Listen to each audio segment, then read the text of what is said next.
So welcome everybody to the Business Development Success Live Masterclass. We are recording this one, so if you missed out or you happen to come in late, that's okay. That's why we have replay facilities available to you. Today is going to be harnessing the 8 skills of trusted advisors and rainmakers. And before we actually dive into the content, which is the 8 skills, of course, the question I have for you, drum rolls please, is what is a trusted advisor? I've got a bit of a definition here that I wanted to put up for you guys. Someone that clients see as an expert, which is what you said. Someone they deeply trust, you said that. Someone whose advice these clients value and seek out ongoingly. That's a really important one, because let's just say somebody might be the best lawyer, the best engineer, the best financial planner, the best whatever in the world, but unless other people recognize you as such, you don't have the status that goes with it. You're not seen as a trusted advisor then. And the last one is clients know that these men and women genuinely care about them. I think the care factor goes really far. I remember being at PwC Australia, training partners and directors all over the country. And I remember, let's say, this piece of information coming loud and clear through from all of the clients that were asked to come in and said, why are you guys working with us over any of the other firms, knowing that PwC is a top one and probably at some point also the dearest one? How is it that you guys continue to come to us and don't do business with the others? All of those clients of those really big corporations around Australia said, we feel that you guys generally care about us, other than being professional and credible, and we trust you and you guys know what you're talking about. The care factor was really important. So that is part of the trusted advisor. What about the rainmaker? What is a rainmaker? Actually, I already got it on there for you. Particularly used in professional services environments, so accounting firms and the likes. But it's someone that generates a lot of new business for the company. So it's clear that when you compare them with everybody else in a similar role, these women and men stand out. They just drum up business all the time. So an elite business professional that makes it rain money, hereby attaining high status in the firm and also outside of the firm, because people start knowing these people and they start thinking like, this person's like a go-getter. Like these people, they're a high flyer. They're always on the roll. They're going places. Therefore, they attract opportunities left, right, and center. So that's a rainmaker. So the 8 core skills that we're going to walk through today is what these people do really well at. Which means if you develop those skills and you develop them at a high level, it's very easy then for you to start standing out and position yourself as a trusted advisor and be seen and recognized as one, and also make it rain money. So what are those 8 skills of trusted advisors and rainmakers? As you might know, I've done training and coaching for people right now in about 16 countries on the ground. So where I was physically in the room with people in 16 countries covering 3 continents. And I think there's a lot of old school stuff still living out there, as in how to engage clients. A lot of it is old school in the sense of it's about pursuit. It's about taking market share. It's about penetration. It's about sales force. It's about closing deals. It's about all of this really what I call yucky terminology that basically shows a very skewed version of what life and business can look like. As in, it's almost like predatory, seeking out prey. And there's this disconnect where people are not on the same wavelength. It's not about care. It's about us at the expense of them in a way. So yeah, that's how I would describe old school tactics and methodologies and sales practices. This is coming in from a very different angle. As my book says, selling is out, create buy-in, which I've authored like back in, I think it was 2015. That's really the premise that it's coming from. But I also feel that in the last few years, especially since COVID really shook up everything, is that people have gotten a lot more emotional and more emotionally invested and have more emotional expectations on how people do business with them as clients. And therefore, these skills now are highly valued and prized by clients because they kind of help people to tick the box. It makes them feel that You're the right person for them because you treat them in the right way, which is more ethical and more caring and Yeah. more professional too. That's the sort of angle that we're going in with. So let's have a look. Skill one, planning for success. The thing there already shows it. We basically draw out what does success look like, how, what sort of milestones would be there, what sort of pathway would lead us there, how could we measure it, what does it look like. All of this sort of stuff is part of planning number one. So I'm going to, for every of the 8 skills, I'm going to break it down and kind of deviate it and kind of show a black and white world where the people that aren't getting it really right, what they tend to do, and then what the rainmakers and trusted advisors tend to do instead. So we're going to have left the old, right the new, right?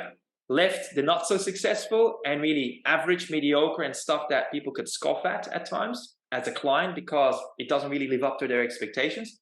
And then on the right, we'll show you every time the stuff that clients say, wow, this is great. I love this. This is what I want more of, right? And bear in mind, it's not a given. Not many people do it that way. So it's really important to position yourself more on the right-hand side and develop your skills alongside. So first of all, what does the bad, the ugly look like in the old school? Very often, you would see that people take action without thinking. They start a business because whatever reason, and they go hard at it, and then reality kicks in. We suddenly then see like, maybe we could have done that better. Or we started doing a lot of activity, a lot of networking functions, a lot of coffee meetings, this, that, left, right, center. We get busy, we get really, really busy, invest ourselves big time-wise, money-wise, effort-wise, energy-wise. And then we see like, oh, damn, that wasn't really smart how I went about that. I could have done that like this and it would have been so much easier, right? So taking action without thinking kind of is automatically leading to a less fruitful outcome. The other thing is that very often, especially when people create a new business, is that where the business model itself was flawed right from the start because it wasn't thought through. It wasn't thinking about, like before we started this recording, it wasn't thinking about how are we going to create passive income, not just active. A lot of people that are experts in services, they'll keep selling time for money, for example, and then figure out that, well, I need to keep being in the business so that I can keep earning the money, or I have to find people like me, pay them, and then find enough work for them to keep, let's say, the plate spinning. And that's obviously a very high risk, high stake, high churn potential business model because the business model wasn't really thought out in the beginning. I'll give you another example, real estate. Certain real estate agencies, they are very good at selling and they don't really like the property management side of things. But selling means you're always looking for big chunk deals and you don't really have necessarily an ongoing stream of income that rental properties would cover. Then you've got certain businesses that are very good at managing rentals, and they're consistently making X amount of money, but they actually got to buy another business then to keep growing because they're not really growing the business naturally, organically, because there's certain properties they lose and other businesses, other properties that they then pick up. And it's kind of always like kind of trading pace, always keeping, let's say, on the same grounds. So that neither one of those really works well. But the ones that really nut it out well are the real estate businesses that have and sales, dedicated sales to keep growing that, chunk deals, and rental that keep growing as well. Therefore, they're covering their expenses. They got recurring revenue. Therefore, they can plan better. But they also can take opportunistic bets at big chunk deals that bring in a lot of money at one deal, right? So, for example, apartment blocks with eight apartments. That's a nice chunk deal. Multi-million-dollar properties. You don't find and sell them all the time. It's that sort of stuff. So, flawed business model. The business model, very often, people don't get it right. And they keep hitting their head against the wall because that wasn't really thought out well. Last but not least, little or no process, just sheer hustle and hard work. I certainly have been there myself. I've learned the hard way. And guess what? We always pay for our learning lessons, whether through courses and coaching or the hard way. And I can tell you the hard way costs typically more because not only did we waste time and precious energy, it's basically stuff that we really can't get back. And therefore you suddenly have less time available to still make it work, right? So that's basically it. And I call that really the shotgun approach, right? Just kind of shooting out in the wild, blindfolded, and not really seeing where it's going to hit, the bullseye.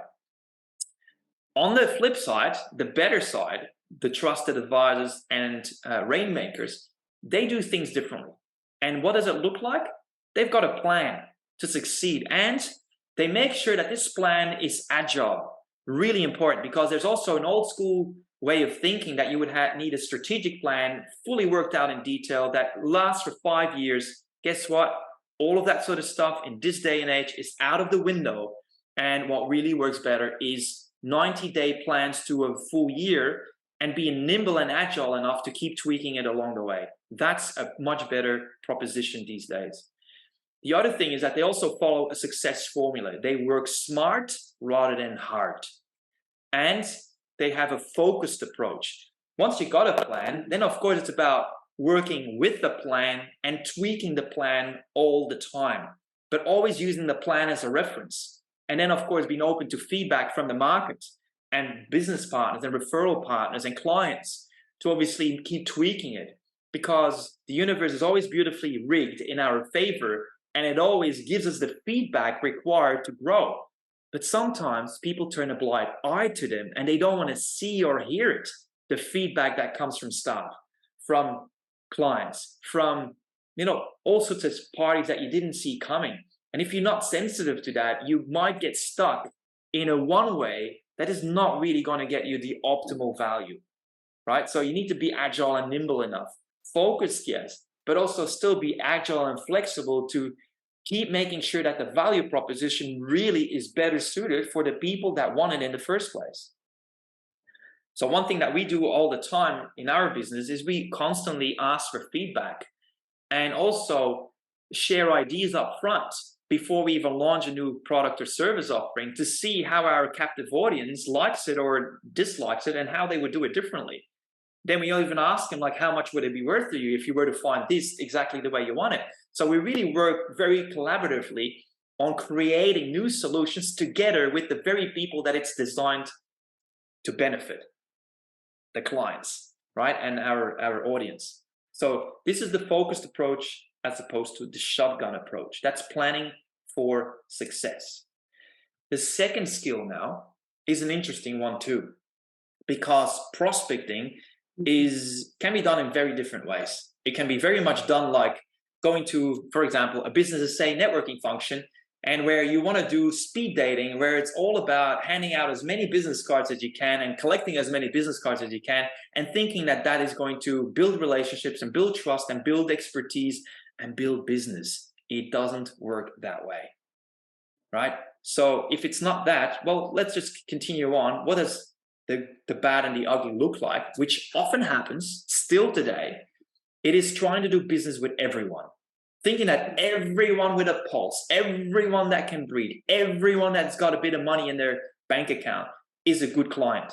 No, it isn't. Certain people are not good clients at all. And it's better to say no to them and say, thank you very much for approaching us. This ain't going to be a good fit, really.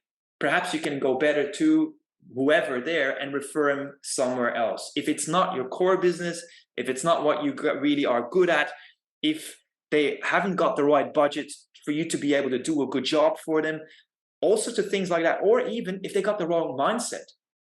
I'll give you an example. I once had, many years in my life ago, I would find myself at an expo, a business expo, where people from all sorts of countries were flocking in to find the right products to build their business back in their home countries.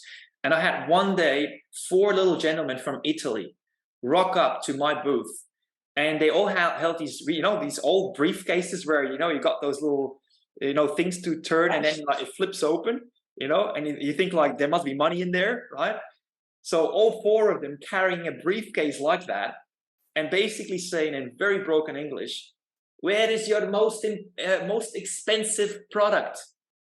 And I would point at it and say, well, it would be that one over there. Okay, we take forward and pay cash. Now, you can imagine at this point in time, it would be very, very easy for me to think, oh, I want to do business with everyone who's got money. I'll take the money. Cash, easy. I actually had to check with my boss, and my boss, which I really commend him for, this was the vice president of international sales telling me, this smells fishy. I don't trust these guys. This could be drug money. It could be prostitute money. It could be slavery money. It could be any of that. We don't want to come near it. So thank the guys for the opportunity to visit us and wish them well. And that's exactly what we did. So sometimes some deals are not the right deals, and it's okay to recognize it, because imagine like how much stronger and confident you feel in your ability and in the way you do business if you can say no to the wrong opportunities. That's important. So that's the new school really of business. The other thing that I see that a lot of people would do is that they try to be everything for everyone and they spread themselves too thin, which I have learned the hard way. I remember doing like 10 different workshops in different fields of expertise, and none of them really doing them very, very well in the early days of my career, because I was spreading too thin, rather than saying, this is the thing that I really want to be known for. This is the thing that I'm going to be really an expert at, and I'm going really hard on that and pursue it really well. So again, you learn by sometimes hitting your head against the wall. Last but not least, go to all sorts of networking functions, have lots of coffee meetings without it paying off, which means that's a recipe for burnout. You do a lot and it doesn't stick. And then you wonder, like, why didn't that work? This is what happens often, right? That's when you see people running around like chooks without a head and really not really getting the wins on the board that it requires to build and grow a business, a successful one. So what are the other people doing differently now on the right-hand side? What works really well? Well, they start by identifying ideal clients, and we even call them avatars. They think in likes of avatars, and they can basically paint a picture for each one of their top 3 avatars. Typically, there is not more than 3 avatars that we serve. Some people specialize in only one.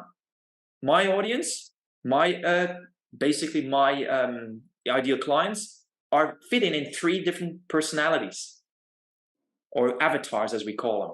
So it's a story. You can basically describe their situation on a 1-page document, and when they read it, they think, oh my God, this is exactly me. You know their pain points, you know their ambitions, you know what situation they find them in, you know what they've been struggling with for years and years, and you can go in such detailed way that people can say, oh my God, have you lived in my shoes for the last 10 years or so? That's the sort of avatar thing. So it's very, very focused.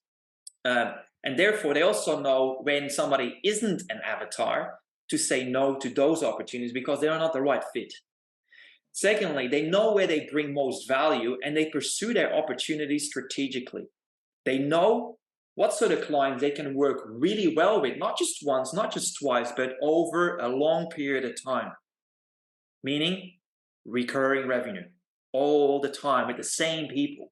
Therefore, they don't need to always keep finding new business because the same clients keep buying more stuff that is ideally designed for them. Last but not least, it's selective investment of time and resources to spend more time with the right people. Now, I don't mean this in any disrespectful way towards the so-called wrong people. It's coming in from a business angle. Some people are a really good fit because of the needs they have, the wants they have, and the products and services they're after, which you are ideally suited for. And then there's other people where they are looking for something kind of similar, but not quite the same. They are not the right opportunities or the right people from that angle. And it's okay to be clear what's right and what's wrong, what's a good fit and what's not a good fit. That's where the angle is coming from. So this is skill number 2, prospecting. We're going to have some time for Q&A later on. So if you have any time or any question, actually, please pop it in the chat bar, because that way we've got a bit of a reference to come back to at the end. But this way we can keep on time and keep going through it. Skill number 3 now is creating favorable first impressions. And for those of you who have done communication mastery with me, you know exactly what this means. It's about using DISC to read people and treat them in ways that they want to be related to, so that they feel comfortable. And you do that through all of the phases of the selling or buying process. In a more old school fashioned way of doing business, which again happens a lot these days with people that haven't done my training, they keep treating people the way that they personally want to be treated, because that's what we all were taught wrongly. And we can prove it with science that it is not designed to increase effectiveness. It actually is an appalling hit rate or success rate if we keep doing it that way. To give some numbers for those that aren't familiar with communication mastery, about most people on this planet will have a strike rate that lies between 12 and maximum 48% strike rate. Most people. Now, if you know that for every 10 opportunities you have, that you might lose out of 9 out of 10, meaning only converting 1, that would straight away let me know where you sit on the DISC, because that's a certain style that keeps treating people the way that they personally want to be treated, knowing that most of the people they talk to are not like them. And that's a deficiency from a business development angle. So rather than doing that, you want to do things differently. The second thing is, I see that also a lot. Sometimes people wearing this badge of honor where they say, hey, I could talk anybody into doing business with me. And they're big talkers. And guess what? Talking too much is a problem, right? Talking too much doesn't guarantee selling. So definitely, if that's potentially your way of wearing the badge, selling is not done by talking. The other thing is, sometimes, especially people that have really a good potential for selling, sometimes get a little bit loud, and sometimes they get a bit self-centered, which means they got the charm to talk people into opening up doors, but they can also then potentially sabotage themselves and shoot themselves in the foot by coming in from the wrong angle once again. And so those, again, you just got to become a bit more self-aware that way. Next, these people tend to come in with a very eager nature to do business. They just want to do business, whether it's right or not, whether the client needs it or doesn't, whether you got the right fit of product or service or not. They just want to do business. And we all know what it feels like on the other side. When somebody is so eager to get our money out of our pocket and just tries to sell anything and do anything for it, even though it might not be right, that's when it feels pushy. We feel pressured. We feel that they're just being self-centered and serving themselves rather than looking after our best interests as clients. And that, of course, is not a smart recipe either. So if that is the wrong side of things, or the old school way of doing business, what does the new school of the rainmakers and trusted advisors look like instead? First of all, they act in line with the mantra that says, treat others the way that they want to be treated. Now, it's a very small nuance. Instead of you personally, which we all got trained on to believe wrongly, we turn it around and we come in, well, who is this person? What does this person, how do they like to buy? Are they fast-paced people, slow-paced people? Do they want to warm up towards people first, or do they want to get straight into business? You read people, and then you give them a treatment that is more palatable for their style. This is a whole new paradigm shift to come in from. And that requires a lot of self-awareness and skills on how to read people and how to switch gears, so to speak, to treat them in a way that they feel comfortable regardless of where they sit on DISC. The next one is that instead of talking a lot, they ask a lot more and listen more. So they have very, very good ways of questioning people, so that those people will start thinking like, that's a great question, actually. I never thought of it that way. Actually, now that you say it, yes, you're creating light bulb moments with great questions. And because you listen intently, you start seeing things that other people, that the same client might be talking to, don't see or hear, because you're reading behind the lines. You're reading between the lines. You're picking up on so small subtleties that other people aren't picking up on. So you empathize more, you feel more, you hear more, you see more when you do this. You're also grounded. So you got your legs on the ground. You're humble, not cocky. And you're focused on being hospitable. Now, I cannot say over the last 13 years of going around businesses, how few businesses even took the little courtesy of asking what I would like to drink as a visitor. Just small things like that. And there's many more that show the difference whether you're hospitable and welcoming as an organization or you're not. Yesterday, we had a person coming into our co-working business to inspect if it would be well suited for her and her team. And as the business owner, I don't have to clean. But guess what? Our neighbor just had walked out, had just done all sorts of like setting up new walls, and the workmen had come in and left white traces on the very stairs, and all that sort of gyprock and whatever on the carpet. Guess what? I took it on me, because the cleaner wasn't there, to just come around with the Dyson, vacuum clean it, and even remove the overflow of garbage in the bin outside where she would walk past, because it all shows whether you're thinking whether this place is going to be welcoming, or whether you think like, Jesus, look at this dirt. Little things are the difference makers. So hospitable means that you think along with them and create the experience that will make them feel like they're a rock star entering into a 5-star accommodation, right? This is the little things that rainmakers and trusted advisors do to ensure that the clients get the VIP treatment.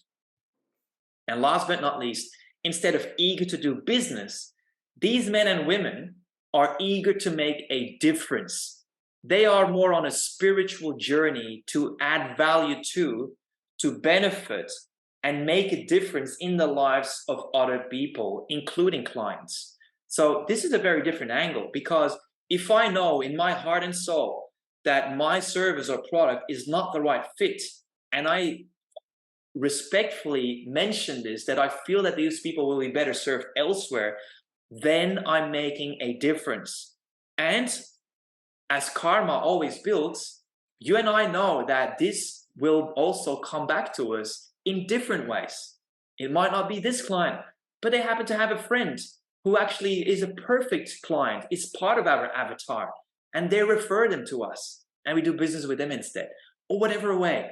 Karma always builds in good and bad ways. And so we got to be able to do the right thing. So this is what skill 3 looks like: building favorable first impressions and being able to say yes or no to the things that work or don't. Does it make sense so far? Yeah, perfect. Fantastic. We're now moving on to 4, mindful of time. Skill 4 now is qualifying. And I like this little visual because you mentioned already the doctor walking in. Well, doctors, of course, like stethoscopes because it gives them an idea, a way to measure where people are at. And I would suggest to use this same analogy of a stethoscope to check up on people by means of questions. Our questions are our stethoscope. They allow us to tune in with someone and see whether or not they are part of our avatars and whether or not they have a problem that we can fix with full integrity, and therefore be able to charge for that. Questions are the highway of success, and very often people don't get this part right because I'll show you in a moment. On the left-hand side, the not so great example, which happens still very often out there, is that people think that a conversation is just a casual chat that is light and easy. I call that schmoozing, right? Light and easy, not really wanting to provoke, not really to want to come in from an angle that is slightly different, that catches people off guard, If you try to be too cautious and too reserved and too timid, that ain't going to drive value for a potential new client. So this is what I see too often, especially people that have an innate resistance towards conflict will be very easily going there, very easily, because they don't want to step on people's toes. So they want to do very short, very cautious, and very sensitively. But guess what? It's not a recipe for success with the majority of people. It can work with some clients if you read them as that, and the chances are that they will be high S's. That's when it can work. But with all the others, which is about 66% in Australia of population, it ain't gonna work. So once again, it's about you becoming a good reader of people and becoming also self-aware. The next thing is that people scratch the surface. They do borderline small talk. And small talk ain't driving value for people, right? You're not trying to be a friend or please people. It's not about that. If people have a problem and they're seeking out experts to help them to fix those problems and address them and find a solution, they really are looking for somebody that can help them. So it's a good idea to move beyond small talk already in the first meeting and really know how your questions are going to help you transcend small talk and open up value instead. The next thing is freestyling and winging it. Again, no process, just kind of this conversation is going to go this way, the other one is going to go this way. It all depends on how I feel today. Well, that ain't good enough this day. There's process, there's systems to anything, especially to good business practices. So what does that good business practice look like instead? Again, certain skill sets and mindsets are part of the rainmakers makeup and the trusted advisors. First thing, an experience like no other that creates buy-in. So new prospects and clients and leads, they feel a certain way with every step of the process and every interaction with you and your team and the business on it on a whole. I'll give you one example again. Imagine that you have a physical location that people come to, and the first thing that when they walk in is that they come in and people don't acknowledge them or greet them. That's a bummer, right? As opposed to somebody who is there, who has got a bright, shiny face, very nice and pleasant to look at, and is warm and inviting, and says, "Oh, hello, Michelle. You must be Michelle? Oh, welcome, Michelle. Yes, such and such is waiting for you. I'll show you where you're going to be meeting. And in the meantime, what sort of drink can I fetch you? Would you like a tea, a coffee, some water? What would you like?" This sort of thing, it's systemized, it's procedures, and it's also finding the right people to create the whole experience to deliver value. Because ultimately, we're feeling people. If we feel good, it makes us want to do business. If we don't feel good, it actually takes away from. So it's up to us to create the right experience. And it starts already from the welcome and everything else. How the telephone is handled, how emails are replied to, what time frame they are responded to, and so on and so forth. Next, targeted at identifying problems that you can solve. So you have a series of questions uniquely defined for that particular avatar. And when the time is right, you go through them and you do it in a very elegant, very charming way so that it doesn't feel like an interrogation. But it's smooth, it's easy, it flows well, and it unpacks value for the client. And it gives you information that you can work with when you're looking at solving the problem that they came with you to. Last, asking a series of spot-on questions. Now, it's just not just any questions, it's spot-on questions. Just imagine, if you only have half an hour together, 20 minutes together, 45 minutes, or an hour, even if it's generous, you don't want to overwhelm them with 30 different questions, right? It's too much. So you got to really think about, well, if I only have time for a handful of questions, maybe two, which ones would be the best design and in what order? So that it's kind of flexible, whilst you're also remaining open to going slightly on a tangent if you got a clue from the client that it's actually worth going there before you then make your way back to the structure that you got in place. That is really what it's about. So asking a series of spot-on questions. It's almost like the pilots that go in and they got a checklist and they know what steps to follow to maintain safety for all passengers on board, because that is proven to be the most successful way to land the plane safe and sound, right? It's the idea, the same thing here. So what questions do you have? In what order? How many of them? And where could you potentially deviate so that it flows easily, unpacks value for the clients, create light bulb moments in their mind, makes them feel comfortable and makes them open up to you and trust you and deepen your relationship. But also it gives you really good information that you can work with in your proposal later on, so that they think, oh my God, you really listen well to me. You got all of that. You're all over it. You get all the intimate details and you're spot on. That's where you want to get him to. And it's part of the qualifying process. Because once that's done, that's really when the buying desire tends to grow.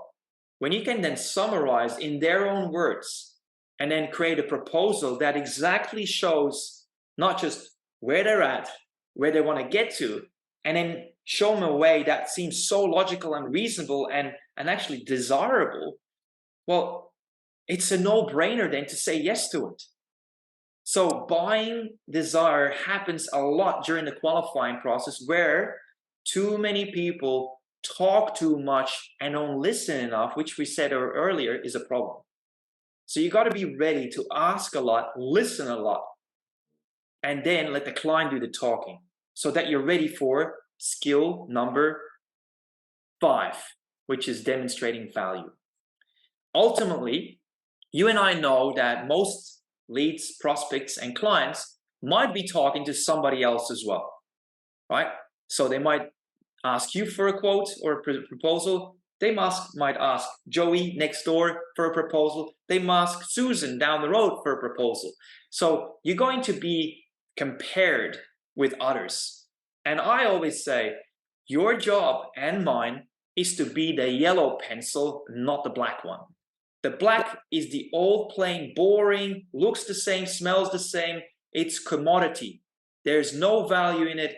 It just kind of is meeting expectations, but definitely not exceeding expectations. And it's just a big bunch of, it gets lost in the ocean of other similar things. You don't want to be there. You don't want to be a commodity. You want to be clearly the standout solution provider for your avatars, the go-to person, the one where they don't even question your money anymore because they know that you are the one, right? If you get to that status where people don't question you on your money, on the price anymore, you are in a very good position, and you are probably already at the rainmaker and trusted advisor level. And if you still get challenged on money, chances are that the value that you bring isn't as clear in the mind of the clients yet, which means you got some work to do, which is where point 5 is coming in. So what does demonstrating value now looks like from the old school way on the left and the new school on the right? Left, first of all, is that people think wrongly, in my opinion, that they should have a stock standard presentation. And you know all of those people because you've seen them. You might even be one of them, where you got your iPad, you got your slides to take people through, or if you're a little bit more old school and you do it analog instead of digital, you might have a presentation deck that you just take people through slide 1, slide 2, slide 3, slide 4, and that's what you do time and time and time again. So you got structure, yes, you got process, but it's a one-size-fits-all approach, which is not proven to be the most successful. It's the same old, same old. It's boring, by the way, to sit through one of those, isn't it? Right? You think like, we just had a chat and now we got to go through the 20-minute obligatory presentation. It's boring, right? So it's also even what network marketing companies used to do, you know, when they wanted to sign you up, because they took you through the one-step process or the whatever process they had. Now, the problem with that is that it doesn't cater for different styles of people.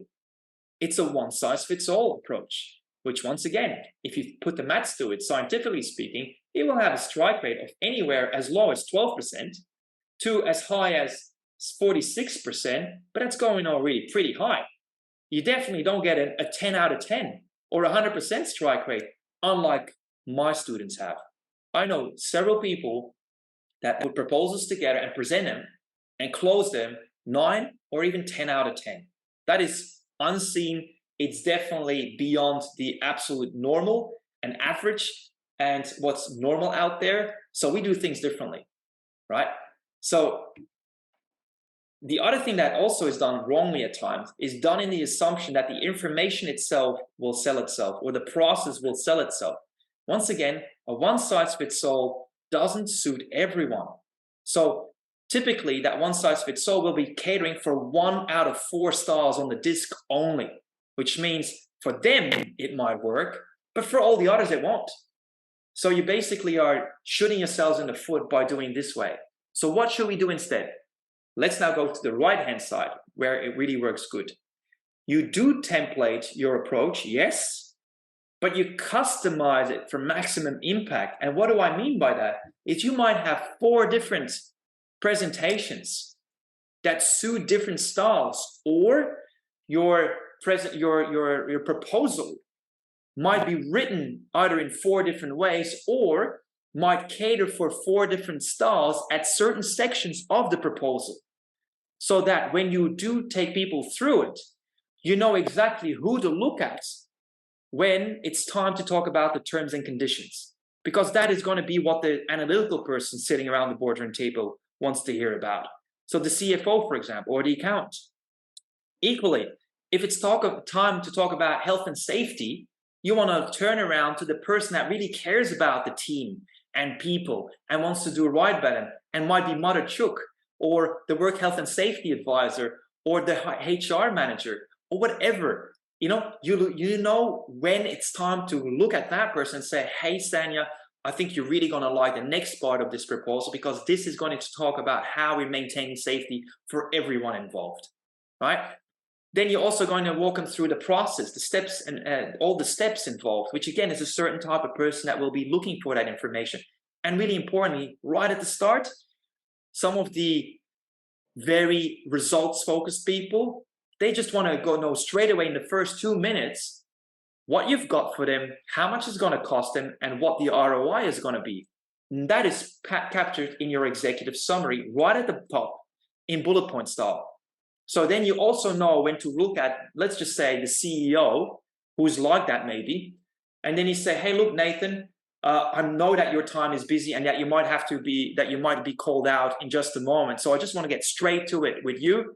Here's the big picture. This is what you can expect. This is how much time it's going to take. This is how much money is going to be involved in terms of investment. And this is how much ROI that you can expect from making this investment. How does it sound?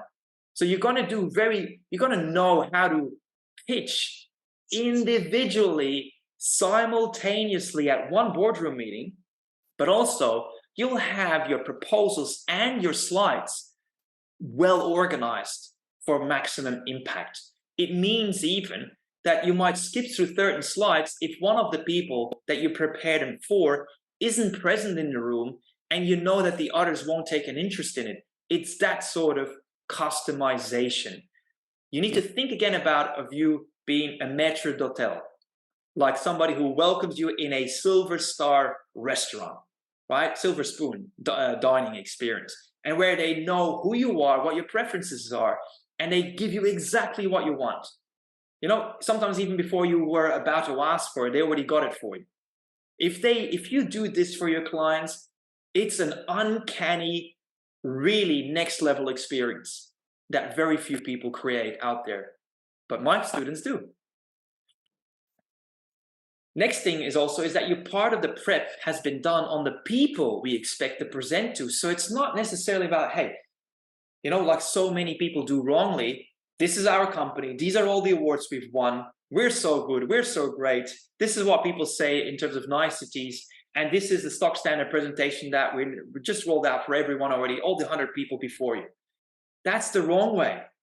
It's not just about the information you present or the solution that you're presenting, you also want to really know that you're speaking to, relating to, connecting with, and explaining yourself in a language that is very palatable and easily relatable to the people next to you or ahead of you.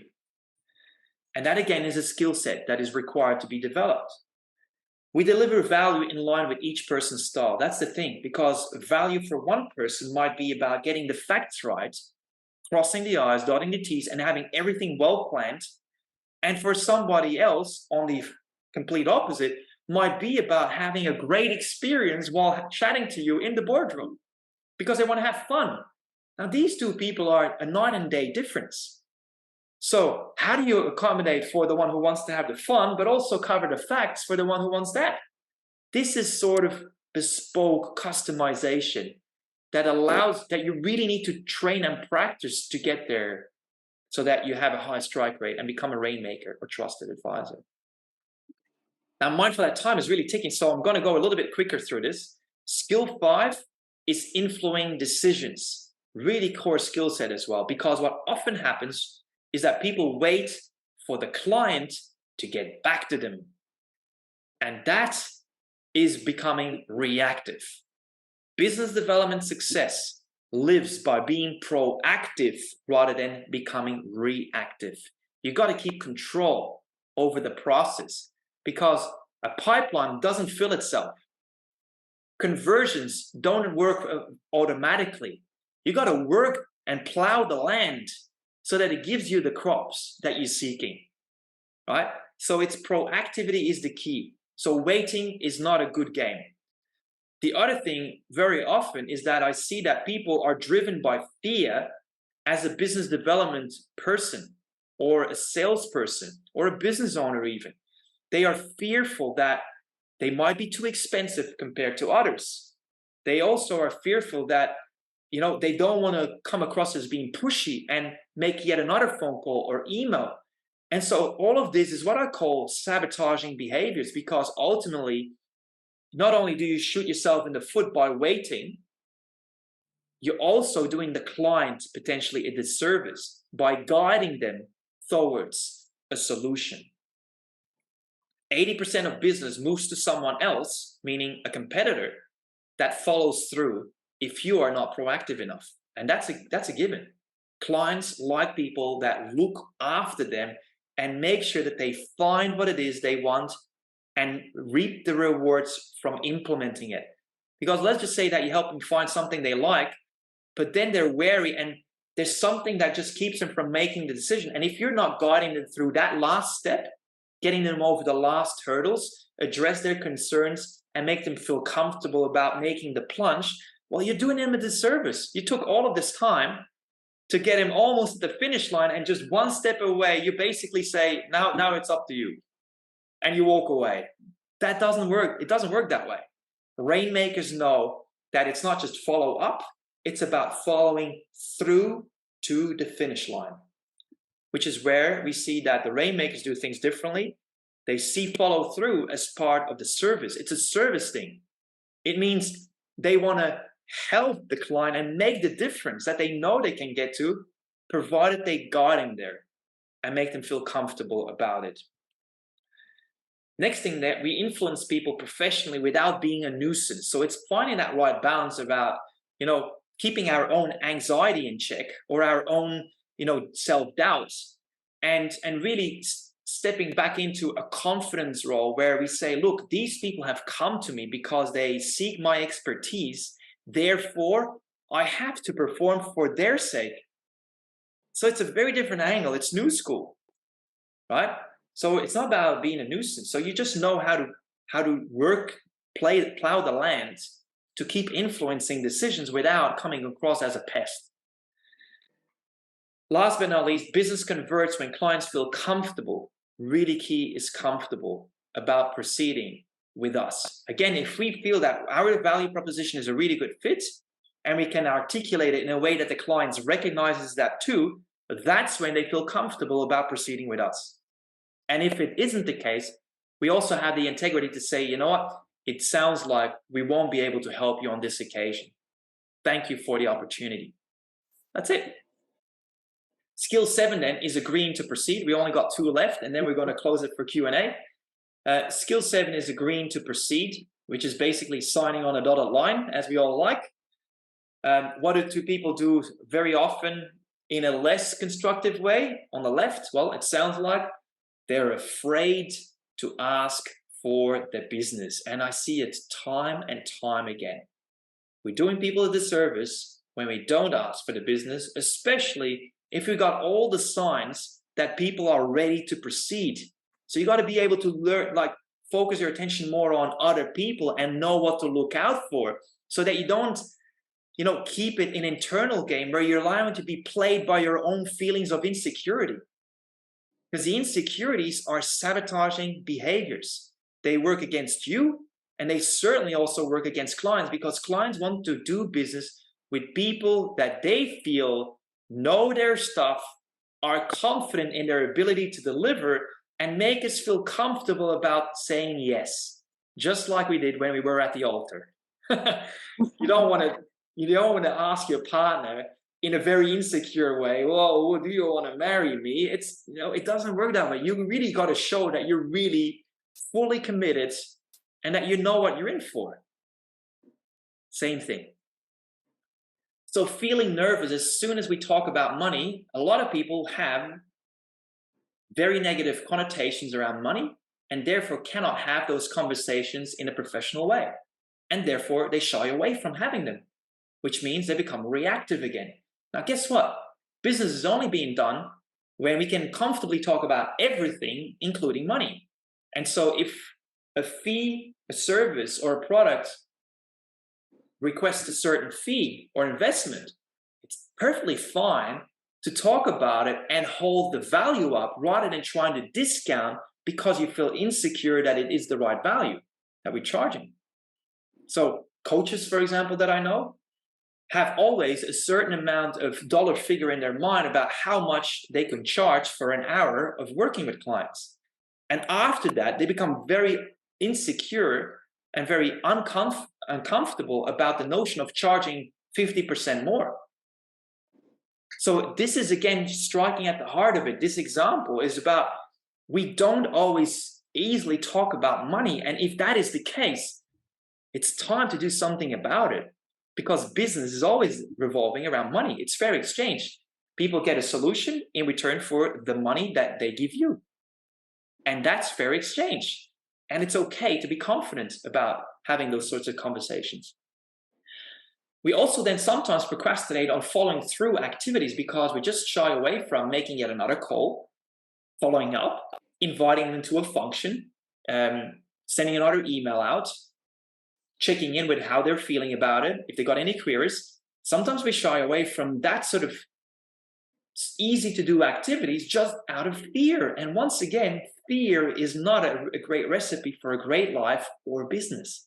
So you want to move beyond fear and just do the stuff that adds value and makes a difference, which is where we're coming in now on the right-hand side. What works best is ask for the business in a way that suits the client at the right time for them, and do so several times over if you have to. If one time they're this close and you ask for the business because you had a buying sign, you could see that they really liked what you were talking about. You say, sounds like you really like this. Are you happy to proceed? You could ask that there and then when you see the first buying sign, because you know what to look out for. They might then say, but hang on, I'm almost there, but I'm just not sure if my husband or my business partner will be equally on the same page, or my CEO will be supporting this. Okay, then you got your next thing that you're going to work on, which is in skill 8, right? But you got to ask several times over with some clients if it warrants them, because if that's what it requires to get them across the finish line for their sake. It's also about feeling comfortable and confident to discuss money, and last, to schedule follow through in advance and do it to help more people. I firmly believe that sales is a noble profession, provided it's done well. If it is coming in from wanting to make a difference rather than making money only, it can do perfectly well. especially if you follow these things and develop those skill sets that we just talked about. Last one, we're almost there. Great stuff. Well done on hanging in there. This is a great one also, which is all about growing. Because of course, once you start working with a person, you don't just want to drop them and move on to the next person, never hear or see of them again. You want to obviously keep nurturing that relationship and potentially keep adding value to them over time, and also grow your business together with them that way. So how does that look like, the differences again? On the left-hand side, old school, which again happens very often, we either move on to the next new client, or very often in Australia, settle in what I call a friendly yet reactive client relationship, where we just think, let's just schedule our one annual meeting, just have a quick chat over coffee and see if there's anything else we can help them with. That's just a really plain, boring, non-value adding sorts of contact. I call it haphazard client meetings, or just friendly, cautious meetings, where we don't try to step on anybody's toes, not rock the boat, don't come up with some great innovations that would add a lot of value. We're just playing safe. Again, happens a lot in Australia at this point in time, where there's little value for clients really, possibly a waste of their time, and also wasted opportunities, because if there is something that if you were to just probe them a little bit more, ask more better questions to unpack more value for the clients, create more light bulb moments, and see where you could take things next together with your clients. If you're not taking them there, well, they might have a problem that you can fix next for them, but you don't hear about it because they didn't even know that you had the service available. I hear that all the time, right? People think that you only do this, whilst you also can do this and that for them. So you can cross-sell, upsell, do subscriptions, all sorts of other value-adding services and products. But people got to know about it, and not just know about it. They got to first share what problems they have, and then you seeing that some of your solutions actually can address those problems next. And so that is where we're creating new opportunities to add more value and help more people, which is where the right-hand side makes a difference. They wow clients with continued value, not just once off, and they over-deliver time and time and time again. That's why they create raving fans as clients who refer a lot of business to them, and of course, who reward us with loyalty over time. And potentially, where initial business deal that started off at $30,000 becomes $200,000, $200,000 becomes $1 million, and $1 million turned into $5 million over time, because we keep expanding our value proposition.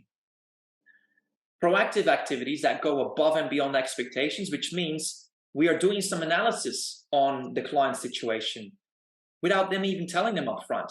We do some mystery shopping. We look into their account. We find opportunities for the clients to do better, and we show them what that would look like.